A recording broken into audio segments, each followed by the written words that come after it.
This Japanese man had just smiled sweetly at me in English, but 5 minutes later, thinking I didn't understand, he whispered in Japanese, "This old fool doesn't even know how to hold sushi chopsticks." He didn't know that I had lived in Kyoto for 2 years and knew Japanese better than he did. The fact that I answered him in the same language made my daughter's fiancé turn pale and fall silent forever. Before we continue, please subscribe to the channel and write in the comments what time it is where you are now. Kenji's eyes moved across my dining room like a realtor doing a mental appraisal, and that's when I first felt it, something sharp and wrong beneath his charming smile. The expression lasted maybe 2 seconds before his attention returned to my daughter Sarah, his hand finding hers on the table, but I'd caught it. 35 years of teaching undergraduates had trained me to spot dishonesty, and this felt like watching a student fabricate a citation, hoping I wouldn't check. That morning, I'd driven to Japantown and ordered $200 worth of sushi from Kura, the place I'd been going to since the 90s. I'd wiped down the mahogany table, set out my mother's bone china, arranged the serving platters just so. Sarah had called me 3 days earlier, her voice bright with something I hadn't heard in years. "Dad, I'm bringing someone really important. I think you'll love him." She was 32. After her last relationship ended badly 2 years ago, I'd watched her retreat into work, into safe routines. This new lightness in her voice had made me order extra hamachi. Now Kenji sat across from me, his posture perfect, his navy blazer expensive but not ostentatious. He'd arrived with a bottle of sake that probably cost more than my electric bill, presented it with both hands, thanked me for the invitation with exactly the right blend of respect and warmth. Sarah practically glowed beside him, her fingers wrapped around his arm like she'd found something solid after years of swimming. "Mr. Thompson," Kenji said, setting down his chopsticks. Awkwardly, I noticed, holding them like someone who'd learned from YouTube videos rather than family dinners. "Sarah tells me you taught Japanese literature at Berkeley for over 3 decades. That must have been fascinating work." It had its moments. I poured sake into his cup, following the traditional protocol, watching to see if he'd know to return the gesture. He did, but his execution was slightly off, the angle wrong. "Your English is excellent. How long have you been in the States?" "About 8 years now." His smile widened. "San Francisco felt like home immediately. The energy here, the opportunities in finance. I work as a senior analyst at Greenfield Partners downtown. We handle portfolio management, investment strategies for high-net-worth individuals." Sarah beamed at him. "Kenji's being modest. He manages accounts worth millions." "The financial sector here is competitive," Kenji continued, "but I've built a stable position. I believe in security, planning for the future. Family legacy matters." Family legacy? The phrase landed oddly, like a wrong note in music. Not building a legacy, just legacy, as if it were something already existing, something to be acquired rather than created. I watched him glance around the room again, his gaze catching on the vintage California landscape painting above the sideboard, the walnut bookshelf my father had built. When he complimented the house's great bones and investment potential, I felt my jaw tighten. Not, "it feels like a home," or "you can sense the history here." Investment potential. I deliberately fumbled with my own chopsticks, letting a piece of tuna roll onto my plate clumsily. It was theater. I'd spent 2 years at Kyoto University in the 90s, lived with a host family in a traditional neighborhood, learned to use chopsticks before I could write my name in hiragana. But I wanted him comfortable, wanted him to think he'd fooled the old professor with his surface-level charm. The gesture cost me nothing, and his grateful smile in return told me everything. He thought I was buying it. Sarah reached over and squeezed my hand. "I know this is fast, Dad, but when you know, you know. Kenji makes me feel safe, supported, and he respects you so much. He insisted we tell you first before anyone else." I looked at her face, saw the happiness there, and remembered teaching her to use chopsticks when she was 7 years old. She'd laughed in frustration, dropping edamame all over the kitchen table, and I'd been patient, encouraging. That memory, her small hands trying so hard, her trust in me, sat next to this moment like a weight. "I appreciate that," I told them both, raising my sake cup. "To new beginnings." We drank. Kenji's phone buzzed against the table. He glanced at the screen and something flickered across his face. Annoyance, maybe concern, before his mask settled back into place. "Excuse me. Business call? I should take this." He stood, moving toward the sliding glass door that led to my small terrace. Work never stops in finance. Sarah leaned close after he'd stepped outside, leaving the door open just a crack. "See? He's so dedicated. That's what I love about him. He takes responsibility seriously." I nodded, but my eyes stayed on that half-open door, on Kenji's back as he paced the terrace's narrow width, phone pressed to his ear. Through the gap, I could hear the low murmur of his voice, the rhythm of his words, and something in my chest went very still. Because the language coming through that opening wasn't English, it was Japanese. The words reached me clearly through the evening air, each syllable perfectly audible. Kenji's Japanese was fluent, casual, nothing like the carefully modulated English he'd been speaking all night. I heard him laugh, a sound completely different from the warm chuckles he'd offered across my dinner table. This laugh had edges. "Takeshi, just a bit longer," he said in Japanese, his voice carrying the irritation of someone forced to maintain an exhausting performance. "The old fool doesn't suspect a thing. Spent 200 on sushi trying to impress me. His house is worth over $1 million. Richmond district, prime location, plus whatever retirement money he's saved from 35 years teaching. I can put up with his patronizing dinner parties. Once we're married, the green card is locked in. California community property laws. I'll get half of everything if we divorce. And if the old man dies while we're married and Sarah inherits, even better. My visa expires in November. The September wedding timing works perfectly." I stopped breathing. My wine glass hung suspended halfway to my lips, and I carefully, very carefully, set it back down without making a sound. 35 years of teaching Japanese. 2 years living in Kyoto's Higashiyama ward. Every word he'd spoken was clear as bells. No room for misunderstanding, no possible misinterpretation. The academic part of my brain cataloged the details.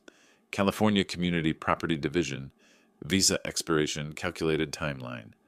The father part of my brain felt something cold and dense settle into my stomach. Sarah was still talking beside me, oblivious, her voice bright with wedding plans. "I'm thinking September, maybe early fall when the weather's nice. What do you think, Dad? Would Kenji's family come from Japan, or is that too much to ask?" She scrolled through something on her phone, showing me venue photos I wasn't really seeing. "The Presidio has this beautiful spot overlooking the bay. We could do the ceremony outdoors, maybe cherry blossom arrangements as a nod to his heritage." Cherry blossoms.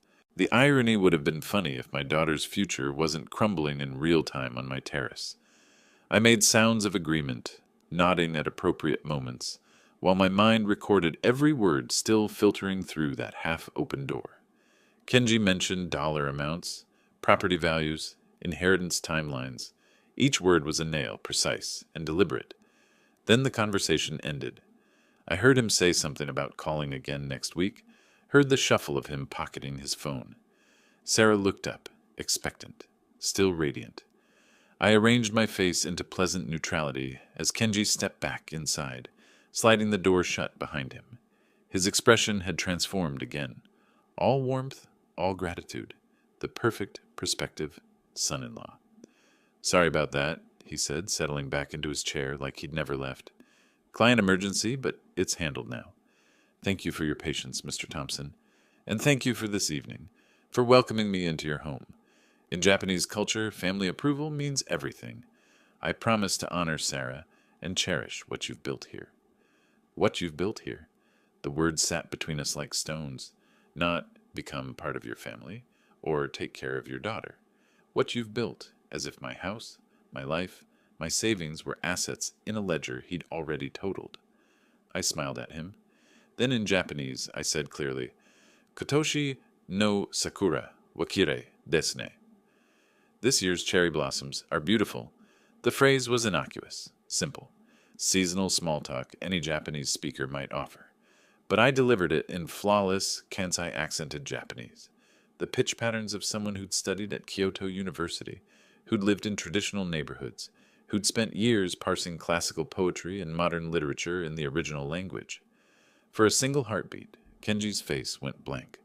Pure shock flickered through his eyes. Comprehension, then fear, then frantic calculation, before his smile reconstructed itself. Yes, he answered in English, his voice slightly higher than before. Spring is lovely.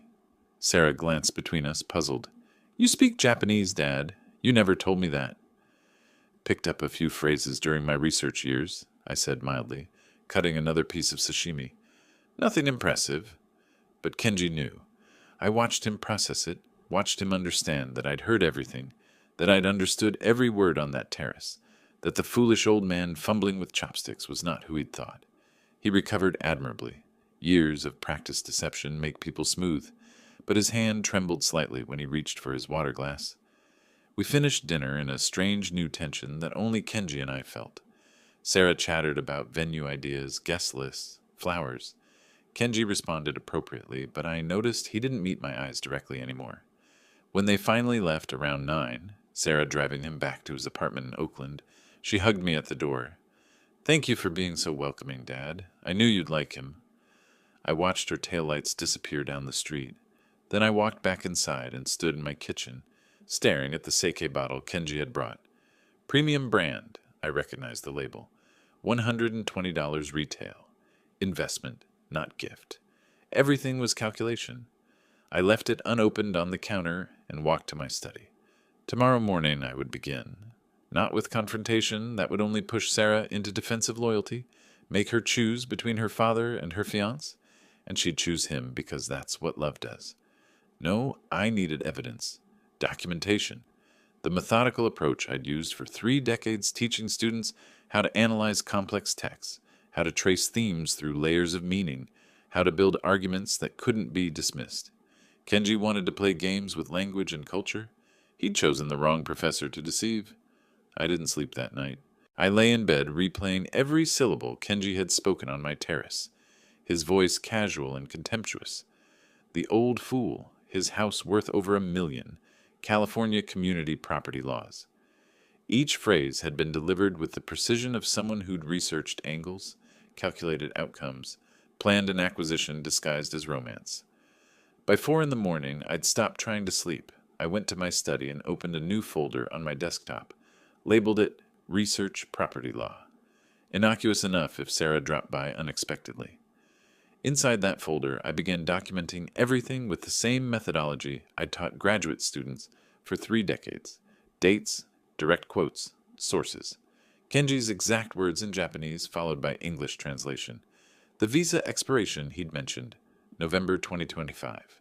The September wedding timeline. I treated it like scholarly analysis because that's what it was. Evidence gathering for a conclusion I needed to prove beyond reasonable doubt. Over the next 3 days, I started with what anyone could find. LinkedIn showed Kenji worked at Meridian Financial Partners, a mid-tier firm downtown, not the prestigious operation he'd implied over dinner. His profile listed 3 years there, no advanced degrees, maybe a dozen connections. I cross-referenced salary data for senior analysts in San Francisco, probably $85,000 to $95,000. Comfortable, but Sarah made more as a product manager. She'd mentioned her salary once, proud of reaching 6 figures at 32, $145,000. The financial calculus shifted in my mind.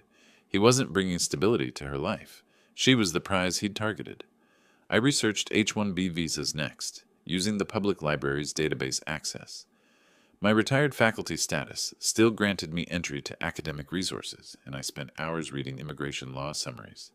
H-1B required employer sponsorship. Valid 6 years maximum, with possible extensions if green card application was pending. Marriage to a U.S. citizen provided the fastest path to permanent residency. File for adjustment of status immediately after marriage. Green card typically approved within a year. The timeline made brutal sense now. September wedding gave Kenji 2 months cushion before his November visa expiration.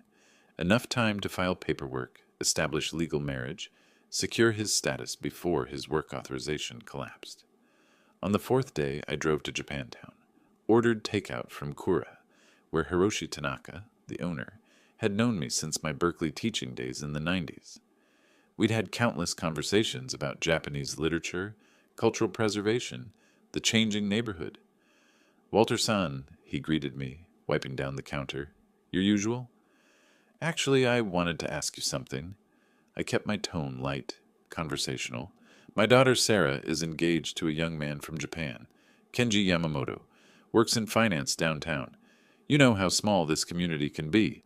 I thought you might have crossed paths. Hiroshi's expression shifted slightly, something careful entering his eyes. He glanced toward the back of the restaurant, then back to me. Yamamoto-san, yes, I've seen someone by that name. Late evenings sometimes. The pause stretched. I waited. Walter, you've been coming here 20 years, Hiroshi said quietly. Some establishments in Japantown, they're not what they appear. I've seen men lose more than money there. I absorbed this, nodded slowly. I appreciate you telling me. He seems like a nice young man in daylight, Hiroshi added almost apologetically. But nights tell different stories. I thanked him, took my takeout, drove home with my mind working through implications. Gambling, late-night establishments, men losing more than money. Another piece of the pattern, another calculated risk Kenji was taking while planning to marry my daughter. Sarah called that evening, bubbling with venue ideas. Then carefully she asked, Dad, I know this is huge, but could you help with the wedding costs? Maybe $50,000. Kenji's family situation is complicated. They can't contribute right now. $50,000. I thought of Kenji's forum posts I hadn't yet discovered, his debts I didn't yet know about, his gambling habits Hiroshi had just hinted at. Of course, sweetheart, let me make some arrangements. These things take a few weeks to organize properly. Thank you. Kenji said you'd understand. He really admires your generosity. After we hung up, I sat staring at my phone. Kenji had anticipated this, had probably suggested Sarah ask me. Another calculation, another asset to access. The next week, I attended a cherry blossom reception at the Japanese Cultural Center. Professional networking event, academics and business people mingling over sake and small plates. I listened more than I talked, asking occasional questions about young Japanese professionals in the financial sector. Someone mentioned the stress of visa renewals. Someone else alluded to those who come here looking for shortcuts. I absorbed it all, filed it away. By day 10, I'd compiled a decent preliminary picture. Kenji's visa expired in November. He worked at an unremarkable firm. Sarah made more money than he did. He had gambling connections, and his wedding timeline was suspiciously urgent.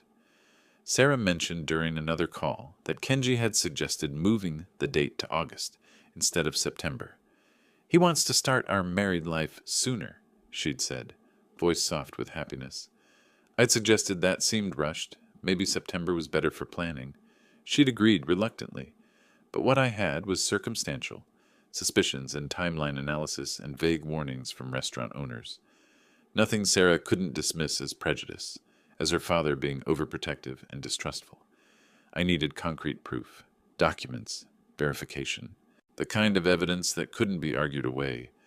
I opened my laptop and typed into Google, Private Investigator San Francisco Bay Area.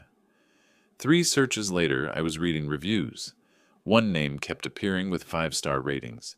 Marcus Webb, former SFPD detective. Discreet and thorough. The flat rate quoted online was $3,500 for a standard background investigation. 2 weeks of work. I picked up my phone.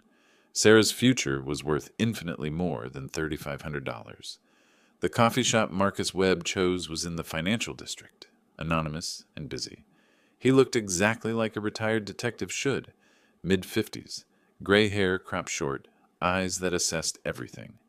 We sat in the back corner. I'd brought a folder with what I'd compiled. Timeline, visa information, the facts I'd verified. I've been doing this 20 years, Marcus said, scanning my notes. Most background checks on fiancés come back clean, maybe some minor issues. But you're worried about something specific. He's marrying her 2 months before his work visa expires.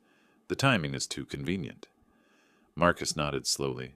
Immigration fraud is federal. If that's what this is, you're potentially looking at someone facing serious consequences. I need to know what we're dealing with. Can you find out? That's exactly what I do. He quoted his rate.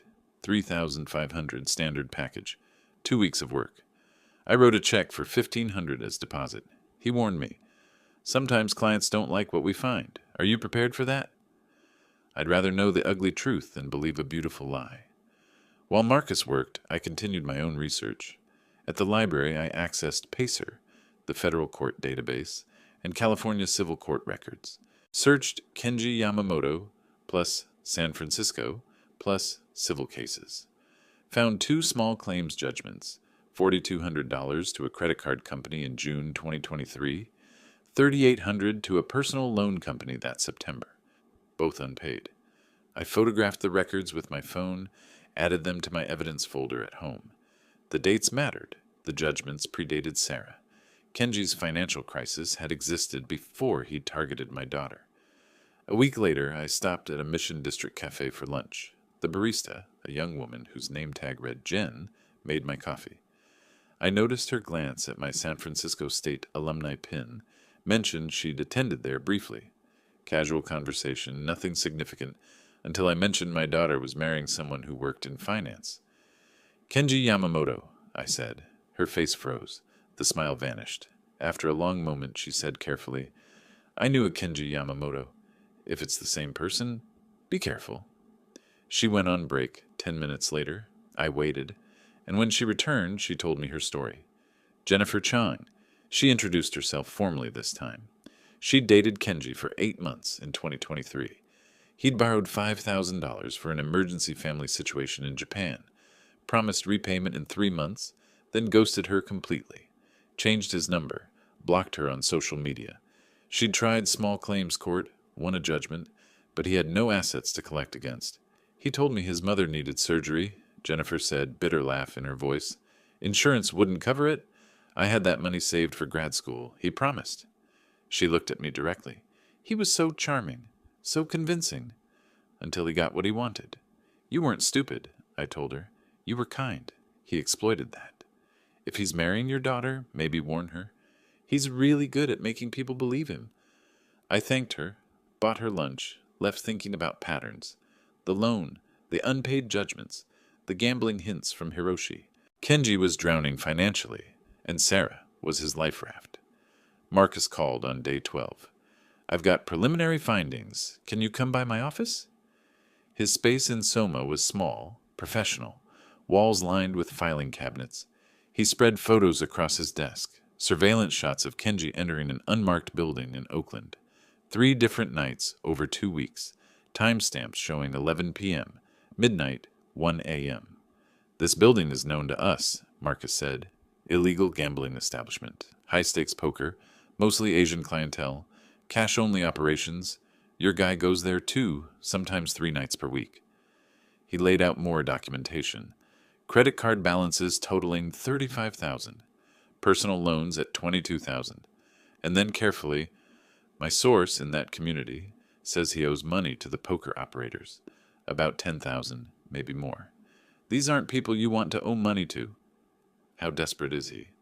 Desperate enough to make bad decisions, like marrying someone for immigration status and hoping her father's inheritance solves his debt problem. Marcus pulled out printed pages next. Found these on an immigration forum. User Tokyo Finance Guy 455. Posted 6 months ago. He slid them across. I read the thread. Need advice. H-1B expires in 1 year. Employer won't sponsor green card. Dating American citizen. How fast can marriage lead to green card? What's minimum marriage duration before divorce doesn't look suspicious? The responses discuss timelines, community property laws, inheritance considerations. Kenji's reply, got it.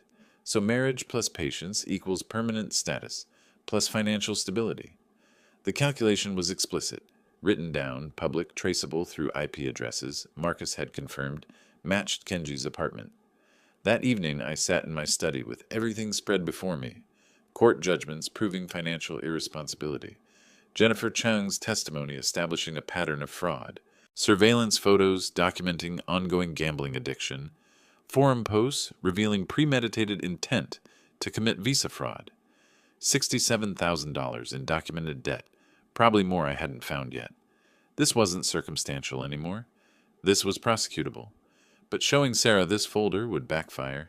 She'd accuse me of sabotaging her happiness, hiring investigators to destroy her relationship, being a controlling father who couldn't let her grow up. She was in love. Love makes people defend the indefensible. I needed another approach, patience, more observation. Let Kenji make mistakes while I documented everything. Eventually, Sarah would see cracks in his performance. Eventually, the truth would become undeniable. I closed the folder. Tomorrow I'd continue as if nothing had changed. The wedding planning, the supportive father, the generous contributor, while I waited for the perfect moment to make my daughter see who she'd really fallen for. The barbecue was at Linda Morrison's house in Oakland, one of Sarah's colleagues, a cheerful woman who'd organized the gathering to celebrate the start of summer. Sarah had insisted I come. "Dad, everyone wants to meet you, and Kenji will be there. You two can bond properly this time." I arrived with a bottle of wine and my best pleasant father expression. The backyard was full of Sarah's work friends, music playing from outdoor speakers, the smell of grilling burgers and chicken filling the air. Kenji stood near the grill with his arm around Sarah's waist, laughing at something someone had said. He saw me, raised his beer in greeting, the picture of the devoted fiancé. I made small talk, helped arrange food on serving tables, watched Kenji work the crowd. He mentioned his finance career downtown to 3 different people, dropped hints about the September wedding, played his role flawlessly. Mid-afternoon, his phone rang.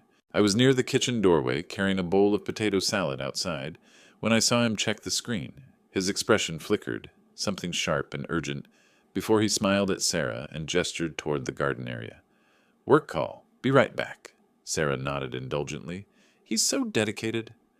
The garden was 20 feet from where I stood, separated by a rose trellis, but open enough that sound carried. I set down the potato salad slowly, arranging utensils that didn't need arranging, and listened. Japanese, clear and unguarded. "Takeshi, listen, just a bit longer. This naive American actually thinks I love her." Kenji's voice held amusement, contempt. The sex is tolerable, but the rest? Exhausting. All her feelings, her need for constant reassurance. But September isn't far now. I kept my hands steady on the serving spoons. The father? Old fool sitting on a fortune. His Richmond district house is worth at least $1 million. I checked the property records. Retirement savings probably $500,000 more from all those years teaching. After we marry, I get the green card.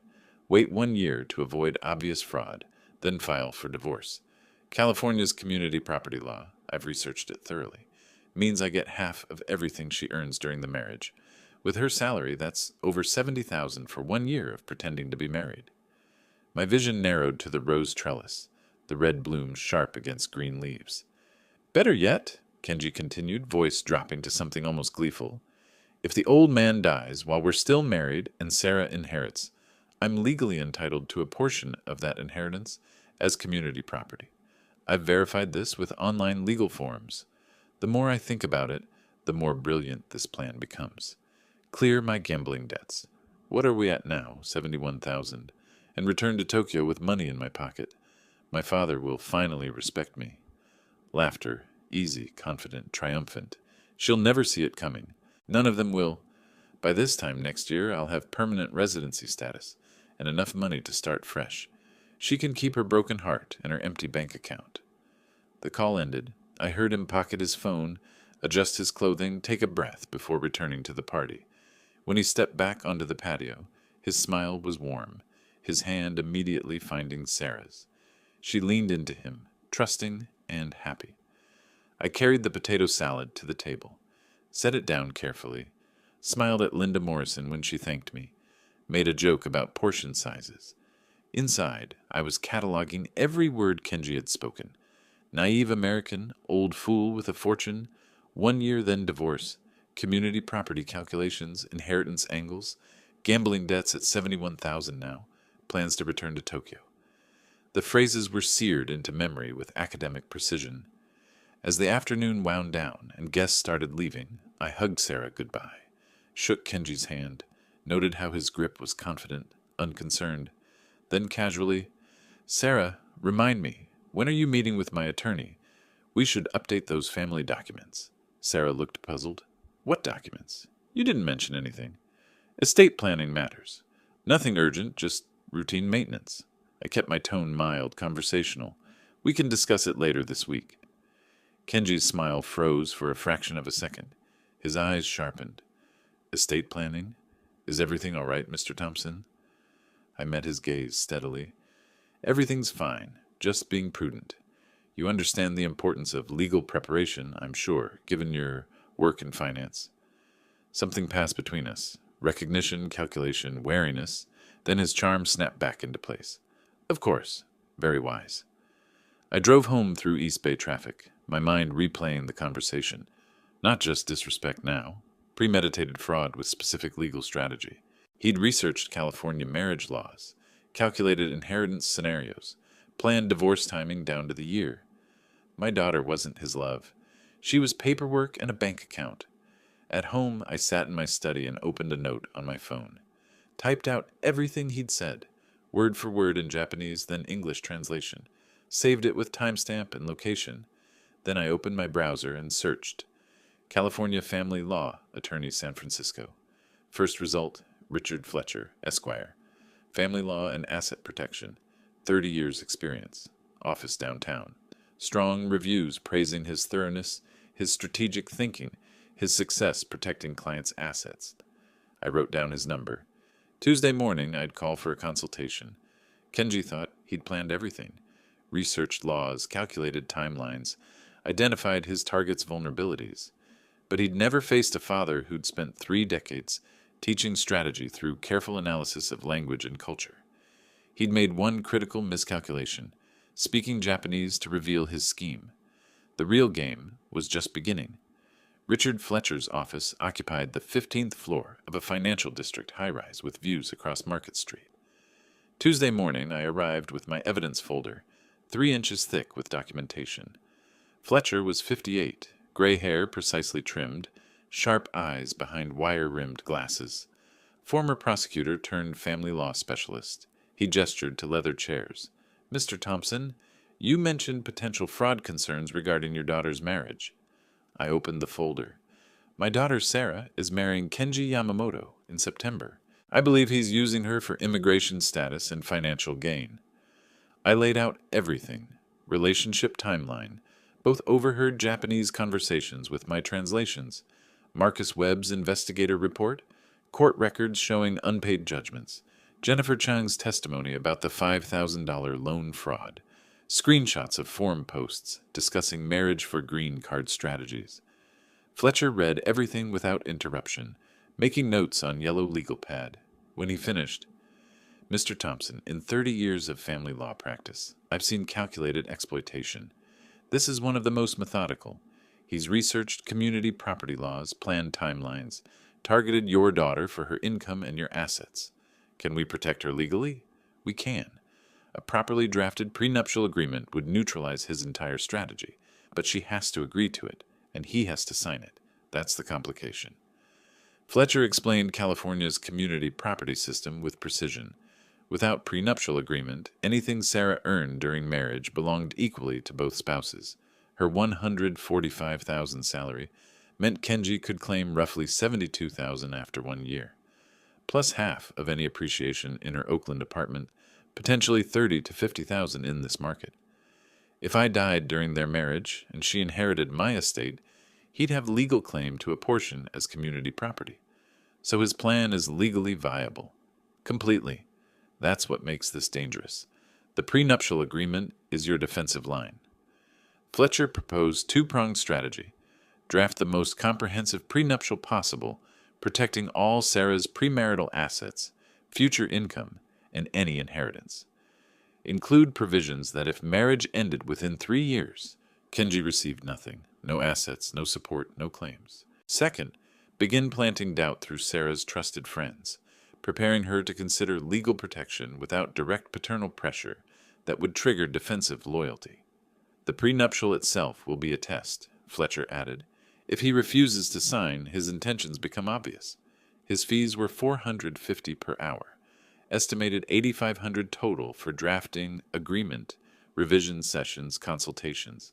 I wrote check for $5,000 as retainer, without hesitation. Draft the strongest protection possible. My daughter's future is worth any cost. Fletcher promised initial draft within 1 week. Over following days, I implemented his secondary strategy. Linda Morrison, Sarah's colleague, lunched Tuesdays at a Mission District cafe. That week, I arrived at noon, ordered coffee, acted pleasantly surprised when Linda entered. "Walter, what are you doing in this neighborhood?"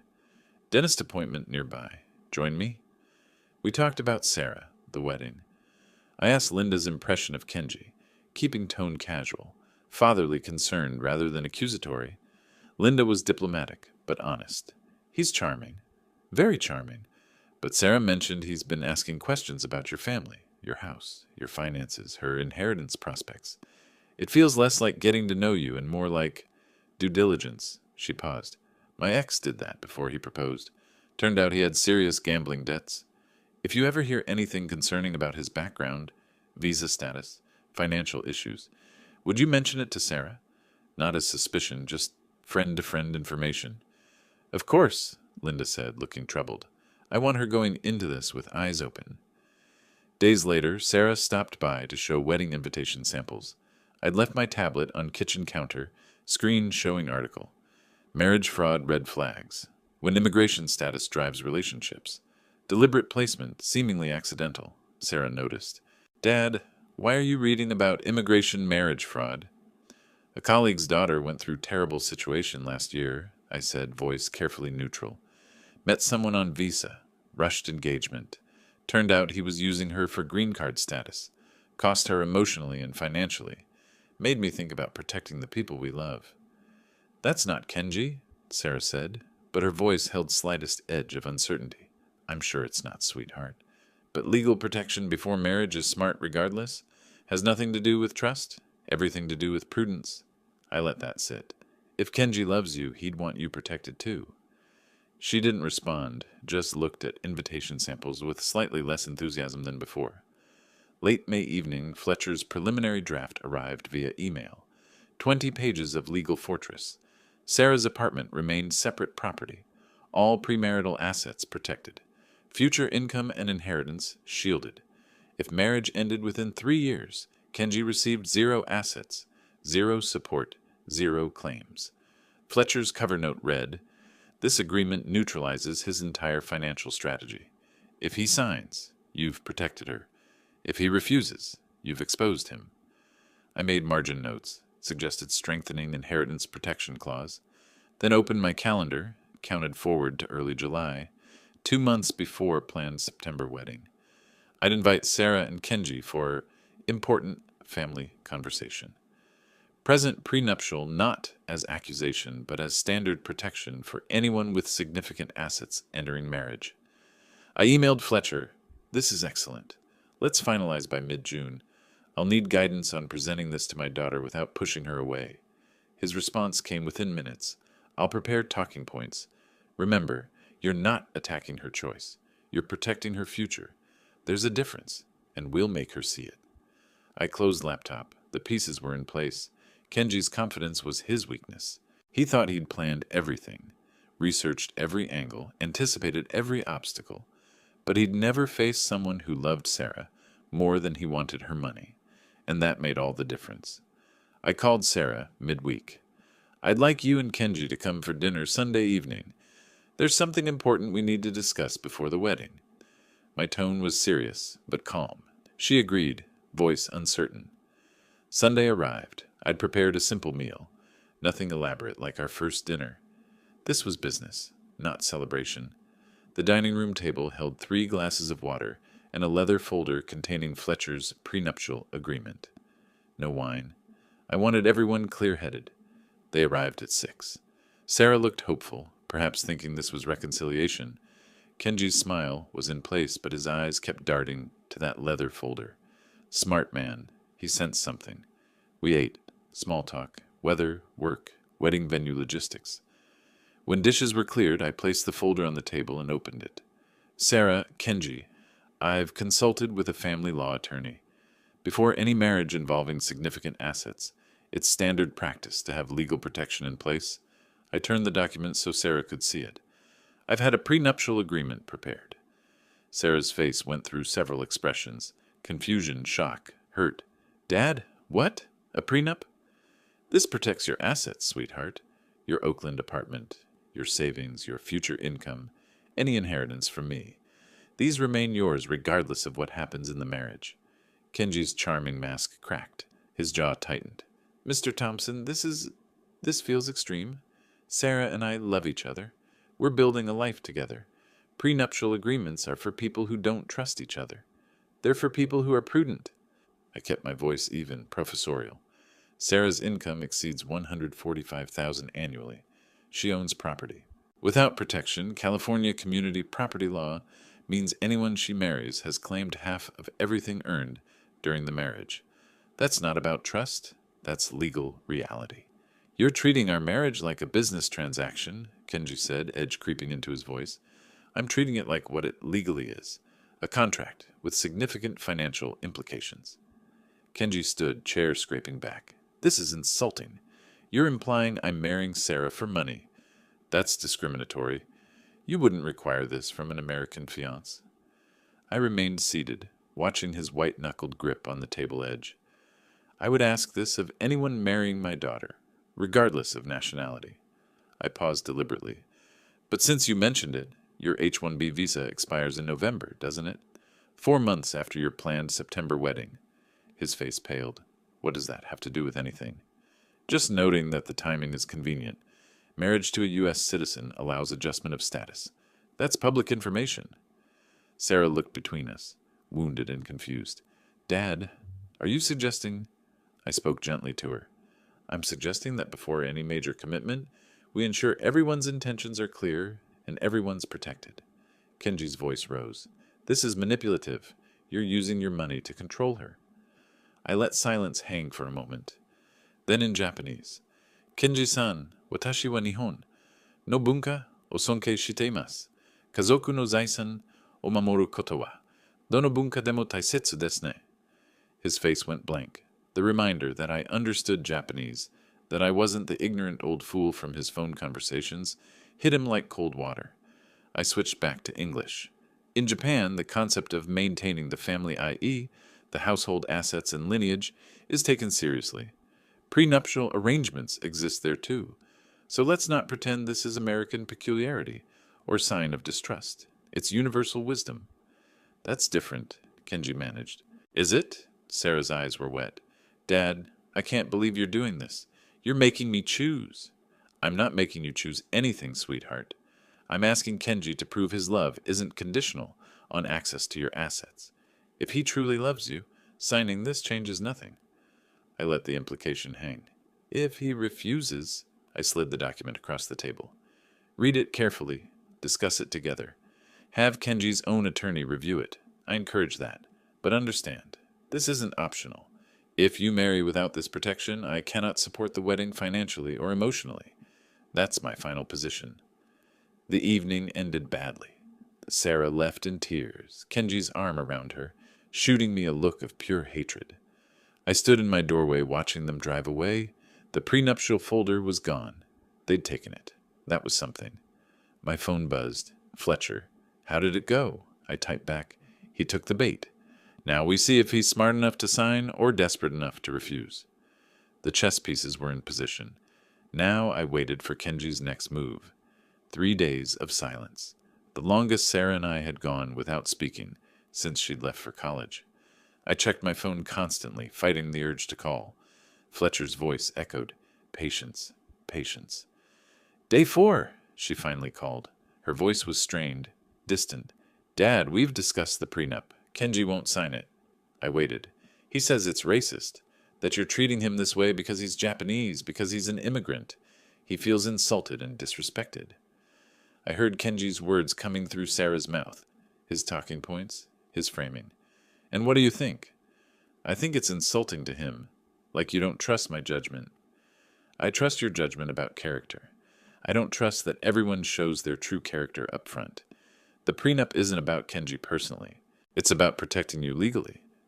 But he says you wouldn't require this from an American fiancé? Sarah, would you sign a prenup if you were marrying someone with significantly more assets than you? To protect both parties? She hesitated. I guess that would make sense. Then why doesn't it make sense when you're the one with assets to protect? She had no answer for that. Later that evening, she called again. Kenji thinks we should postpone the wedding. He says he can't marry into a family that doesn't respect him. I noted the tactical error immediately. Postpone until when? He didn't say exactly, just until things are better between you two. Sarah, your wedding is planned for September. His work visa expires in November. If you postpone past September, what happens to his immigration status? That has nothing to do with it, she said defensively. He just wants to start our marriage on positive terms. I'm sure that's what he said. But think about the timing. She hung up frustrated, but I heard the doubt creeping in. 2 days later, I called Linda Morrison, explained without revealing my full investigation that I was concerned about Kenji's financial situation and visa status. Linda agreed to share what she'd heard at work, naturally as a friend. That afternoon, Linda encountered Sarah at their usual lunch cafe. Later, Linda texted me a summary of the conversation. She'd mentioned casually that she'd overheard people at Meridian Financial talking, something about visa issues and gambling debts. Nothing specific, just enough to plant seeds. Sarah called me that evening, voice tight. Dad, have you been spreading rumors about Kenji? I haven't said anything to anyone about Kenji. Linda mentioned hearing things about gambling debts, about visa problems. I can't control what people say at his workplace, Sarah, but if multiple people are talking about the same concerns, maybe that's worth considering. She was silent for a long moment. Then, Kenji wants me to take a break from talking to you until after the wedding. He says the constant communication is keeping the tension alive. I let that sit. He wants you to stop talking to your father for 2 months? Not stop, just reduce. Give things space. Sarah, do you want to reduce contact with me? Her voice was small. No, but I don't want conflict either. Sweetheart, any partner who asks you to distance yourself from family who love you isn't thinking of your well-being. They're thinking of their control. He's not trying to control me, she said, but she was wavering. That night, Marcus Webb called with his surveillance update. Kenji's gambling had escalated dramatically. 5 visits to the Oakland Poker Club in the past week, up from his usual 2 or 3. Longer sessions, larger bets, visible agitation. Marcus's source reported Kenji's debt had climbed to $75,000, up $8,000 in 10 days. Whatever pressure he's under, Marcus said, it's making him reckless. He's trying to gamble his way out, only digging deeper. I recognized the pattern. Kenji needed this marriage more desperately than ever. That made him more dangerous, and more likely to make mistakes. I texted Sarah that night, I love you. I'm here when you're ready to talk. No judgment. No mention of Kenji. No mention of the prenup. Just unconditional support. 3 days later, my phone rang. Sarah, Dad, can we talk? Not about Kenji, about... I don't know. I just need to talk. Her voice was tired, uncertain. Something had shifted. Of course, sweetheart. Come over whenever you want. Door's always open. After we hung up, I sat in my study looking at Marcus's latest surveillance photos. Kenji at the poker club, face drawn and haggard, arguing with someone who looked like a debt collector. The mask was cracking. Kenji's desperation was making him visible. Fletcher was right. Every counter-move Kenji made exposed him further. The isolation attempt had backfired. Sarah reached out to me, not away. I opened my evidence folder, made sure everything was organized. When Sarah was ready to know the full truth, I'd have everything she needed to see clearly. August was coming, and with it, the final reckoning. The doorbell rang at 11:40 at night. I wasn't asleep, hadn't been sleeping well for weeks, but the lateness still startled me. Through the peephole, Sarah, face ravaged by tears, but her expression was fury, not collapse. I opened the door. She held a phone in her hand, not her phone. Kenji's. Dad, I need to see everything. Everything you know about him. No preamble. No defense of Kenji. She'd arrived at the truth on her own terms. I brought her inside, made tea while she sat at the kitchen table staring at the phone screen. When I set the cup before her, she finally spoke. He left his phone when he rushed out earlier. My phone died. I needed to check work email. I used his. Her voice was flat, mechanical. A message came in, Japanese, from someone named Takeshi. I used Google Translate. She turned the phone toward me. The translated message read, "Keep playing nice with the stupid American woman. Just a few more weeks until the wedding." I scrolled up, Sarah continued. Found months of conversations. He called me gullible, naive, discussed green card timelines, mentioned waiting for you to die so he could claim inheritance through me. I sat down across from her. I know. Her eyes met mine. You heard him. That first dinner, on the terrace. I heard him. I speak Japanese. She absorbed this. Then, show me everything. I want to know exactly who I almost married. I went to my study and returned with the evidence folder I'd maintained for 4 months, laid it out systematically. Marcus Webb's surveillance photos of Kenji at poker clubs, debt documentation showing $75,000 owed, court records of unpaid judgments, Jennifer Chang's written statement about the $5,000 loan fraud, visa expiration data, printouts of online forum posts asking how quickly marriage leads to green card, transcripts of both overheard Japanese conversations. Sarah read every page, asked questions about dates and sources, cross-referenced Kenji's lies with documented facts. By 3 in the morning, she was exhausted but clear-eyed. He was going to marry me, wait exactly 1 year so it wouldn't look suspicious, then divorce me and take half of everything under community property law, plus whatever I inherited from you if...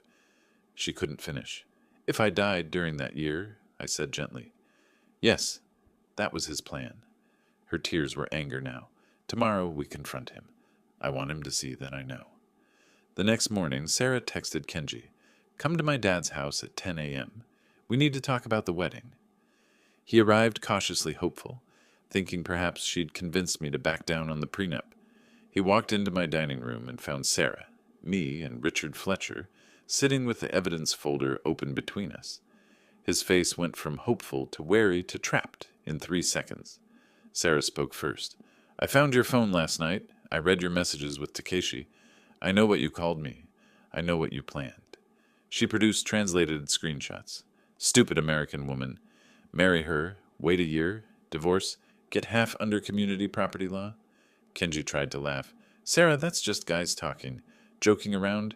You don't understand the context." Google Translate was very clear. Her voice was ice. "That's not joking. That's fraud." He pivoted to explanations. Mistranslation, misunderstanding, taken out of context. But as Sarah produced piece after piece, the gambling debts, the court judgments, Jennifer Chang's story, the visa timeline, his defenses crumbled. He turned on me. "You spied on me. You hired investigators. This is entrapment." Fletcher spoke for the first time. "Mr. Yamamoto, everything here was obtained legally. Public records, lawful surveillance, voluntary witness statements. However, what you've done, researching marriage fraud, planning to exploit community property laws using marriage for immigration benefit, constitutes marriage fraud under federal law. Immigration fraud carries penalties including permanent visa denial, criminal charges, and deportation." Kenji's face went white. His final outburst was rage, switching between Japanese and English, shouting accusations of racism, threats of defamation lawsuits, but his fury only confirmed his guilt. I responded in Japanese. "Kenji-san, I gave you every chance to be honest. You chose deception." Then English. "This conversation is over. Please leave." His desperate final plea to Sarah. "Please, I can explain everything." "Get out," she said. "Don't contact me again. The engagement is over." After Kenji stormed out, we sat in silence. Sarah was trembling. Rage, relief, grief mixing together. Fletcher packed his documents. "I'll prepare a cease and desist letter. If he contacts you again, document everything." After Fletcher left, Sarah and I sat in the dining room where this had all begun. "Dad, I'm so sorry I didn't believe you. You tried to protect me, and I stopped her. You loved someone. That's not something to apologize for. I'm just glad we got here before the wedding." She leaned against my shoulder, exhausted.